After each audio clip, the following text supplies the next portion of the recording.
malam, Bapak-bapak, Ibu-ibu yang saya hormati. Saya setiap kali saya ke Jogja selalu menyimpan sesuatu yang luar biasa. Malam ini juga, walaupun banyak komunitas seni di sini semua hadir di sini, itu selalu memberikan satu semangat. Makanya tadi dikatakan sebagai sebuah ibu kota seniman, saya pikir itu sangat layak diberikan. Karena di Jogja lah merupakan rumah para pegiat seni yang melegendakan kesenian Indonesia. Malam ini saya tiba-tiba teringat sebuah pepatah yang melukiskan bahwa satu-satunya hal yang pasti di dunia ini adalah ketidakpastian. Satu-satunya hal yang pasti di dunia ini adalah ketidakpastian. Beberapa bulan yang lalu, saya baru mendapat kabar akan diselenggarakannya 3 petarung. Sebetulnya ada 3 petarung, termasuk Pak Joko Pekik. Tapi pada bulan Agustus yang lalu, tiba-tiba Joko Pekik meninggalkan kita semua. Dan ini malam akhirnya bisa hanya tampil, bisa berdua, yaitu Pak Misbah Tamrin dan Pak Amrus Natalsa. Saya mengatakan bahwa Sanggar Bumi Tarung ini adalah sanggar yang sangat istimewa. Karena jarang ada satu sanggar yang melahirkan 3 maestro. Maaf saya mendahului, tadi saya baru dapat kabar bahwa mungkin bulan depan akan diumumkan Pak Misbah Tamrin sebagai seorang maestro seni rupa. Kalau Pak Joko Pekik sama Pak Amrus sudah diakui di dunia kesenian, bukan saja di Indonesia, bahkan di dunia. Dan kita harapkan bahwa catatan penting ini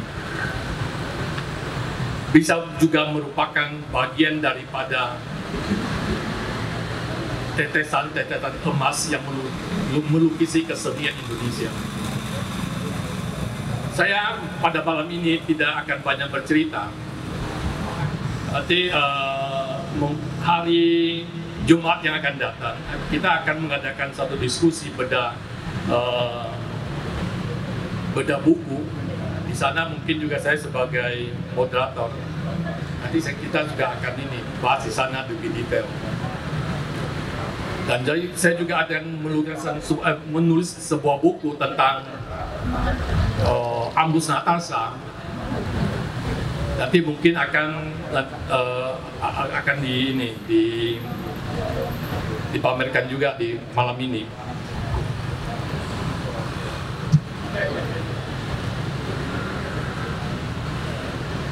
Mereka berdua ditakdirkan atau dijuluki sebagai Bumi Tarung. Saya pikir itu sangat layak oleh Romo Sindunata.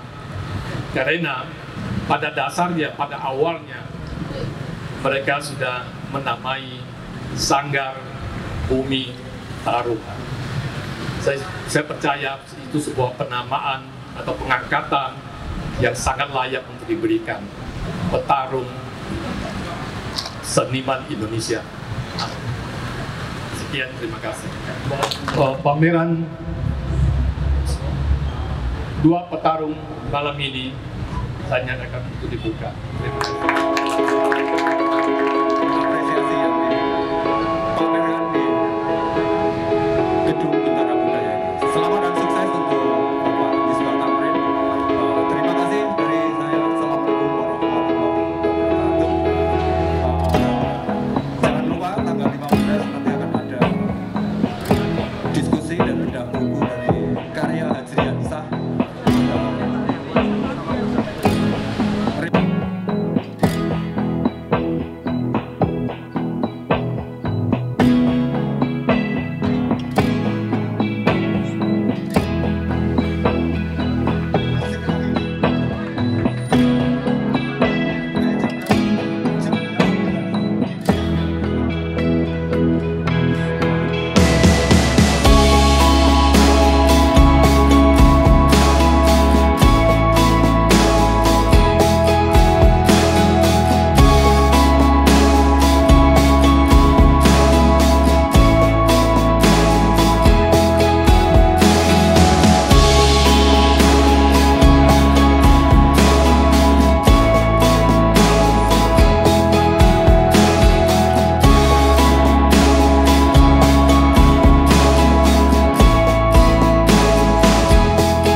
Selamat malam. Ini ditanyain kalau kita dengar yang pengantar dari Romo Sindu tadi kan, itu ini ya meringkas sejarah Sanggar Bumi Tarung yang memang seperti diungkapkan namanya itu kan berisi para petarung kiri di zaman dimana pertarungan ideologi dulu memang sangat panas ya, zaman tahun-tahun terakhir kekuasaan Soekarno, yang akhirnya seperti kita tahu mengorbankan mereka karena Soekarno kalah. Tapi tetap aja ya, walaupun mereka bisa dikategorikan kalah dalam tanda kutip, dan mereka semua rata-rata dipenjarakan ya, begitu lama, bahkan sampai ke Pulau Buru. Tapi semangat dari nama sanggarnya itu kan tetap ya, tarungnya itu kan. Itu misalnya kita ngelihat sampai di tahun 2000-an itu, setelah musuh besar mereka bahkan nggak bisa lagi bertarung, Soeharto. Kalau kita lihat karya-karya Pak Ambrus misalnya kan luar biasa ya. Patungnya itu udah umur berapa dia bikin gitu kan. Dan ya tentu saja seperti juga Joko Pekik ya dengan seri celengnya itu. Jadi kalau seperti saya dengar tadi katanya ini konon gitu, merupakan pameran terakhir Bumi Tarung. Kayaknya Jogja beruntung ya mendapatkan kehormatan itu ya. Walaupun diakui oleh Pak Tamrin tadi kan, mereka sebenarnya berhutang kepada Jogja, di mana mereka itu dilahirkan, tapi mereka belum pernah berpameran seperti yang di Jakarta. Gitu. Tapi ini kayaknya mereka bayar hutang sekaligus juga seperti homage ya kepada Jogja sebagai pameran terakhir Sanggar Bumi Tarung yang memang kalau dalam sejarah seni rupa Indonesia itu ya menduduki posisi yang tinggi, ya, yang dominan. Jadi kira-kira begitu ya, dari saya anak muda. Terima kasih.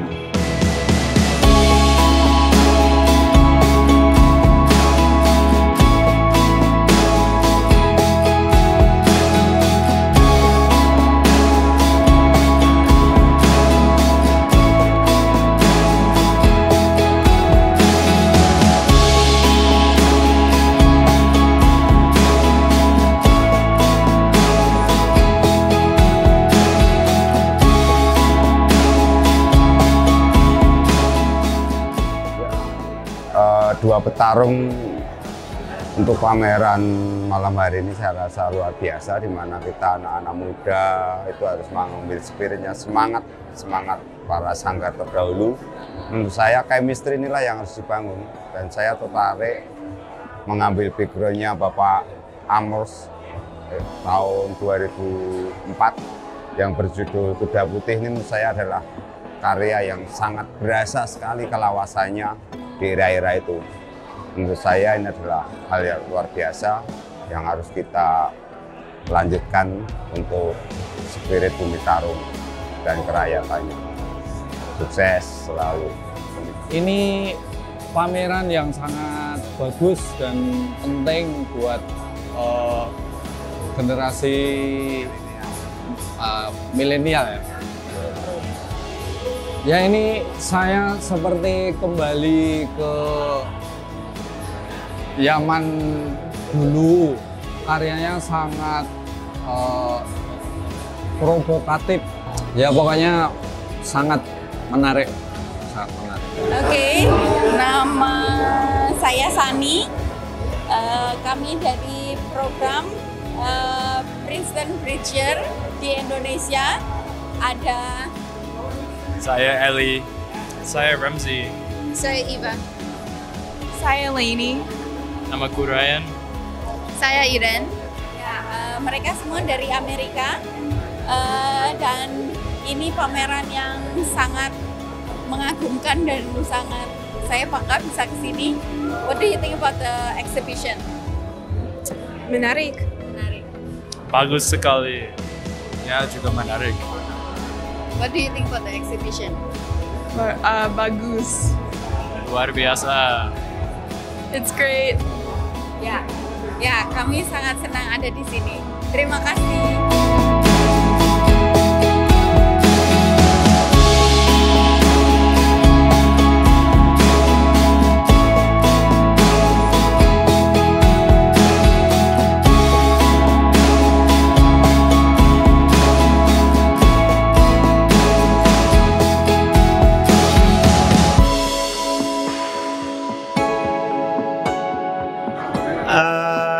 petarung ini dua guru bangsa sebetulnya. Dia yang nyatet semua peradaban dari masa masa kekuasaan di mana republik ini ada.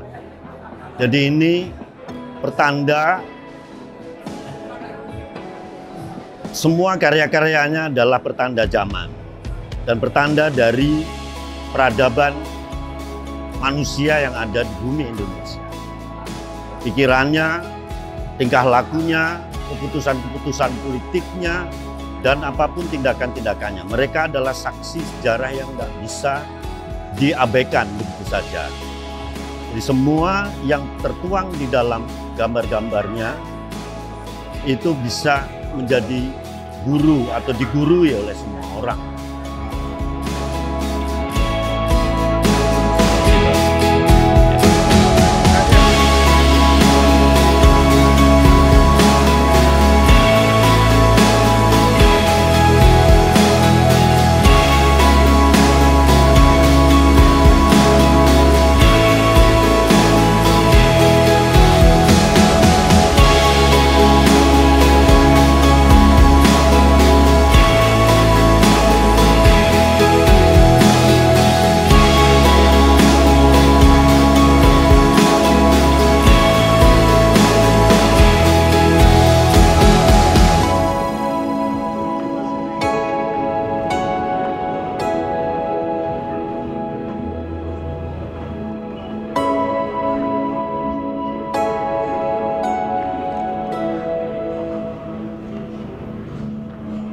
Nah sekarang setelah bebas ya dimasukkan. Setelah bebas itu rata-rata fase waktunya sejak reformasi kan. Saya bebas 78, reformasi memang jauh. Tapi saya kan sebagai ex-Tapo dipekerjakan di luar lagi. Walaupun saya bebas tapi wajib lapor dulu kan. Nah sementara itu saya kan masih dimanfaatkan oleh penguasa karena keahlian saya sebagai seorang seniman, seorang pelukis, ya dianggap ini sudah bebas ya, dianggap tenaga ahli yang murah, begitu, tenaga ahli yang murah.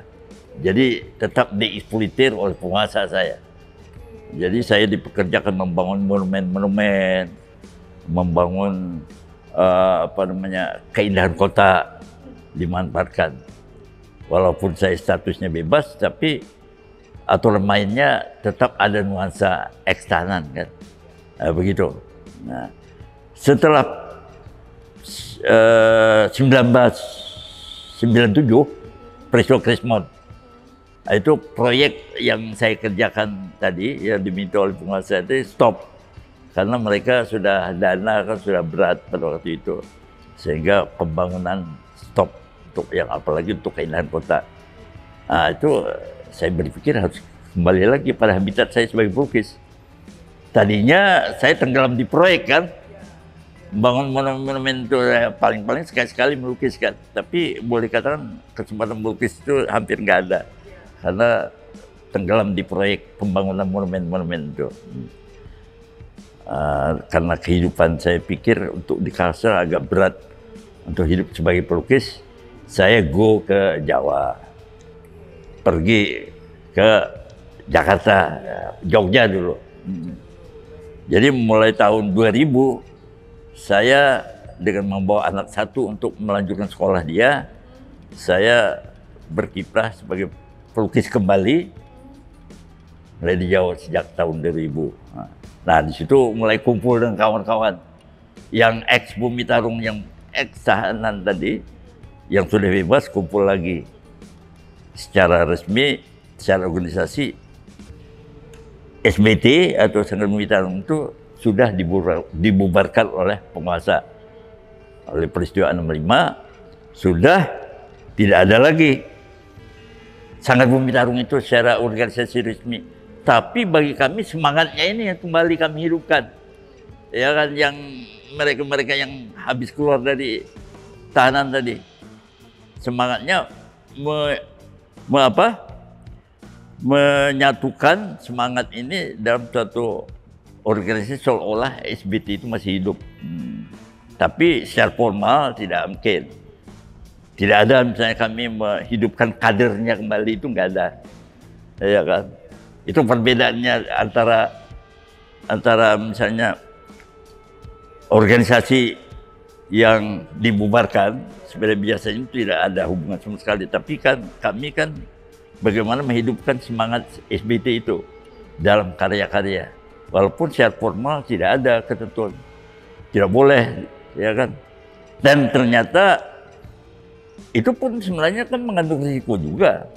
Bisa dianggap, wah ini menghidupkan suatu organisasi terlarang, ya kan, yang bisa kena lagi, bisa kembali terulang lagi, kami ditahan. Ya, tapi untungnya karena peran reformasi ini, semangat kami ini bisa hidup seolah Sanggar Bumi Tarung itu seolah masih hidup dari segi semangatnya. Kumpul lagi, nah mula-mula mereka yang baru bebas ini kan dari tahanan untuk bisa hidup dengan karya ya agak komersil kan. Bikin lukisan yang bisa mudah laku itu bagaimana, ya mungkin ada bunga-bunganya atau apa. Jadi lebih bernuansa komersil. Mula-mula untuk bisa hidup. Nah, kemudian Amrus sebagai ketua ini yang duluan bebas itu dia lebih berkibar duluan. Pada masa boomingnya seni rupa dia sudah bisa merasakan. Joko Peki juga 7 tahun dia. Dia 7 tahun dia. Si Amrus cuma 5 tahun. Nah ini pada suatu pertemuan di antara ex-tahanan dari SBT ini kumpul di rumah Peki. Hubungan waktu itu Amrus bilang, kamu sudah ditahan sekian tahun oleh rejim Orde Baru, ya kan, dengan penderitaan seni rupa oleh penindasan selama Anda ini ditahan. Kalau melukisnya hanya cari uang begini, kamu lebih baik jadi kerbau saja, kata Amrus. Lebih baik jadi kerbau saja, kata Amrus. Jadi dia yang melecut kami harus kembali bahwa bagaimana kami harus melukiskan peristiwa 65 ini. Perjuangan itu? Hah? Melukiskan perjuangan yang... Ya, artinya bukan perjuangan masa lalu seperti kami misalnya pada waktu sebelum ditahan. Sebelum ditahan kan seni kami, misi visi kami adalah membela kaum buruh tani, ya kan, kemudian melawan kapitalisme dan feudalisme. Itu prinsip misi visi kami. Untuk sekarang nggak bisa lagi cara itu. Tapi cukup kami mengambil tema bagaimana pengalaman selama ditahan oleh rejim Orde Baru. Itu tema yang perlu diangkat. Kesimpulannya oke. Mereka setuju untuk bagaimana berkarya dengan tema-tema itu. Bagaimana untuk bisa bertahan hidup? Kata Amrus, lukislah lukisan sebagus-bagusnya. Sebagus-bagus, walaupun tema tentang peristiwa 65. Pasti ada juga yang membeli. Tapi yang paling luar biasa, di antara orang-orang bebas, orang SBT yang bebas untuk berkarya kembali lagi, itu terutama Amrus Natasa dan Joko Peki yang paling sukses pasar. 2 orang ini. Ya kan, kalau Peki sudah tahu kan, dia olehkan peristiwa Kias Merojid namanya terangkat yang sedemikian luar biasanya itu dia bisa menolak kolektor kadang-kadang. Itu luar biasanya. Dia katakan kaya, sebagai penulis kaya, walaupun dia bilang ini bejo saya saja, pada suatu saat akan hilang menurut dia. Itu kata Peki. Kalau Amrus dia memang sejak zaman Orla dia sudah terkenal, ya kan, karya-karyanya banyak yang dikoleksi oleh Bung Karno. Amrus, patungnya, lukisannya, kemudian yang lebih hebat lagi setelah di Ancol dia tinggal menemukan satu genre atau suatu media seni rupa, ya kan, yang namanya lukisan kayu. Saya kan memang mulai dari SD itu dikatakan guru berbakat melukis. Saya pernah dapat pointer 10 melukisnya saya di SD. Karena bakat saya mulai kecil itu sudah diketahui oleh guru. Kemudian di perjalanan dari SD ke SMP itu ikut lomba-lomba seni rupa di atas juara terus saya kan. Kemudian sampai tamat SMA masuk ASRI. Nah, masuk ASRI kembali kan cerita tadi. Nah, mengenai aliran memang saya seperti kebanyakan para pelukis muda sekarang pun terjadi misalnya masa petualangan aliran. Saya bisa melalui kubisme, impresionisme, fauvisme dan macam-macam. Saya coba dekoratif dan sebagainya. Tapi setelah saya masuk Lekra, kembali ke realisme. Ya, tapi realisme ini kan bagi saya pribadi kan banyak yang menguasai juga gaya itu. Lalu saya pilih ciri khas saya yang mana. Lalu ada ini alur-alur ini kan. Ini kebanyakan lukisan saya punya alur ini ciri khas daripada gaya lukisan saya. Saya kira untuk pelukis realis lain tidak ada yang sama dengan saya punya ini. Mengenai ininya. Tapi apakah maksudnya banyak orang yang bertanya di antara pengunjung pameran atau apa? Apa maksudnya? Dia menghubungkan kan saya bekas tapo kan. Mungkin jeruji besi ini. Tapi bukan itu saja bagi saya, ada permain gelap terang daripada ini. Sebab hidup ini ada masa terang, ada masa gelap. Ya kan? Itu arti makna yang saya ambil. Itu jadi saya hanya dalam pengalaman berkarya sebagai pelukis dan mengenai proses perkembangan gaya saya dari situ saja. Tidak ada hal yang luar biasa seperti Amrus. Kalau Amrus kan dia ada media yang bervariasi, ada lukisan kayu, ada patung. Dari patung hebat dia. Kemudian dari kanvas di atas di atas kanvas ya, lukisan di atas kanvas. Di samping lukisan kayu. Kalau Peki keluar biasanya dengan gaya anunya primitivisme atau dari segi keluguannya dalam hal itu yang terangkat dia. Itu kalau saya itu saja. Tapi saya konsisten dari banyak mengenai tema-tema peristiwa korban Al-5 itu saya angkat. Nah, termasuk ini kan juga. Termasuk itu Sanggar, peristiwa di Sanggar. Ya, itu. Jadi saya lebih di antara kawan-kawan yang banyak lebih konsisten menerapkan tema-tema perjuangan selama peristiwa 65 penderitaan itu saya angkat. Bahkan ada saya lukiskan seorang bapak sedang berpelukan dengan anaknya. Sebelum bapaknya itu nanti dijemput oleh militer, diangkut dengan truk hilang, tidak pernah kembali lagi. Itu saya lukiskan pernah. Sekarang diangkat di luar negeri sebagai omslah bukunya John Rosa. Pernah dengar John Rosa ya? Ada buku terakhir John Rosa sebagai lukisan saya dimasukkan di situ. Ya itulah saya kira yang perlu informasi mengenai saya tentang pameran ini.